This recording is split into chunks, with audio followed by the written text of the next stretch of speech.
Hey Psych2Goers, do you ever catch yourself doing something like having a mini panic attack when you're asked to speak in front of others? Or maybe needing to be the center of attention all the time and wonder, why do I do that? Part of the answer lies in how you bonded with your parents during your childhood. The way you were raised, where you were raised, and your relationship with your family shapes a large part of who you'll become as an adult. If you've been watching Psych2Go for a while, you know that your childhood affects you in some weird and unexpected ways. We put some links to those videos in the description box below. One of the ways your childhood molds you into the person you are is the development of your attachment style. This video talks about the 4 attachment styles, as well as how you can spot them at work or school, in relationships, and in a crisis. You might be wondering, what is an attachment style, and why should I care? Thanks to the research of Harry Harlow and John Bowlby, the mental health community uses the phrase attachment style to describe the ways we interact with and attach to others throughout our lives. As you might have guessed, you start developing your attachment style as an infant. It's first formed by the way you bond with your caregivers, then continues to be shaped throughout your childhood.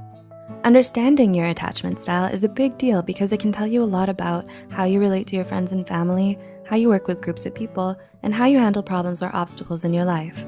Of course, there are other things such as your temperament, culture, and self-talk that influence the way you deal with people. But for now, let's learn more about attachment style. In 1970, psychologist Mary Ainsworth wanted to know more about how children with different temperaments attach to their parents and what this says about how they relate to the rest of the world. Would they get separation anxiety when they were away from their mother? Or would they settle into their environment just fine? Her research has shown us people form attachments in one of 4 ways. 1. Secure, type B. People with this attachment style are confident their needs will be met. They're the most likely to assert themselves and ask for help. 2. Insecure avoidant, type A. People with this attachment style tend to appear more withdrawn and independent. They don't usually believe others will meet their needs and rarely ask for help. 3. Insecure ambivalent, resistant, type C.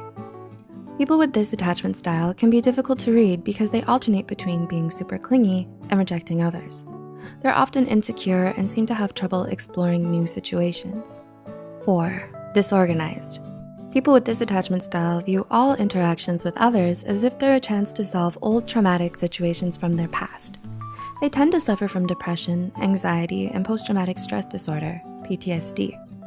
Those with a disorganized attachment style are more likely than the other 3 styles to use negative things like drugs, alcohol, or starting drama to disconnect from painful feelings. If everyone has an attachment style, then you can probably name at least one person in your life with each style. Let's take a look at how the 4 styles relate to others at work, school, in relationships, and in a crisis. If these examples remind you of anyone, tell us about it in the comments. 1. Secure attachment style, type B. At work or school, people with a secure attachment style are typically focused and good communicators. They're the least likely to get involved in gossip or drama, but the most likely to ask questions at meetings or sit in the front of the class. In relationships, people with a secure attachment style are the most likely to make the first move and the least likely to play head games. They tend to have healthy boundaries and are usually respectful of others' boundaries. In a crisis, although those with a secure attachment style don't enjoy drama or crisis, they're able to manage their emotions and see the big picture when problems happen. They keep their cool enough to tolerate differences of opinion and help smooth over hurt feelings. 2. Insecure avoidant, type A. At work or school, the person with an insecure avoidant attachment style probably has difficulty making friends and is probably seen as a loner at school or work. They tend to be more focused on the work itself rather than the social part of group projects. In relationships, your friend or significant other with an insecure avoidant attachment style may have problems talking about or even identifying how they're feeling. They tend to be happier talking about more intellectual topics. The person with an insecure avoidant attachment style is also more likely to be that friend who tells you nothing's wrong, then explodes with anger. In a crisis, the person with an insecure avoidant attachment style goes out of their way to avoid super emotional situations, which actually makes them great in a crisis. They're able to use their more objective nature to take charge and do what's needed in order to solve a problem. 3. Insecure ambivalent resistant, type C. At work or school, these are the classmates and coworkers who always seem preoccupied or anxious. People with a type C attachment style tend to be more sensitive about their work and need more reassurance than other attachment styles. In relationships, those with a type C attachment style are often labeled as way too sensitive because they react strongly to anything that seems like they're being rejected by you. This may cause a person with a type C attachment style to be clingy or attempt to reject you before you reject them. They also tend to blame others for their relationship issues. In a crisis, people with the type C attachment style seem to feed on drama and will often stir the pot during a crisis. Because of their anxiety and habit of personalizing others' behavior, those with an insecure, ambivalent, resistant attachment style need a lot of reassurance and advice when they're having issues. And 4, disorganized.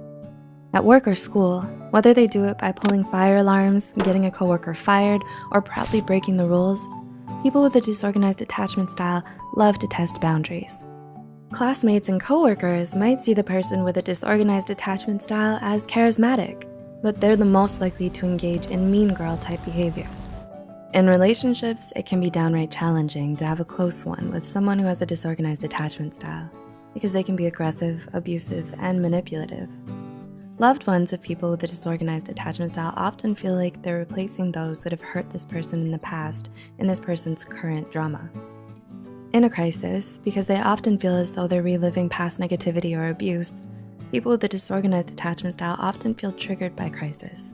These feelings of being triggered can lead to explosive anger, substance abuse, and the need to punish others.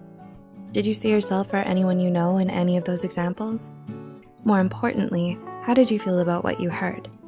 If you recognize something you didn't like in yourself, the good news is attachment styles aren't set in stone. You can unlearn your bad habits and self-talk by working with the right therapist and putting in the work. Would you like a video on how to manage your attachment style? How about a self-test to learn more? Leave a comment below and tell us your story.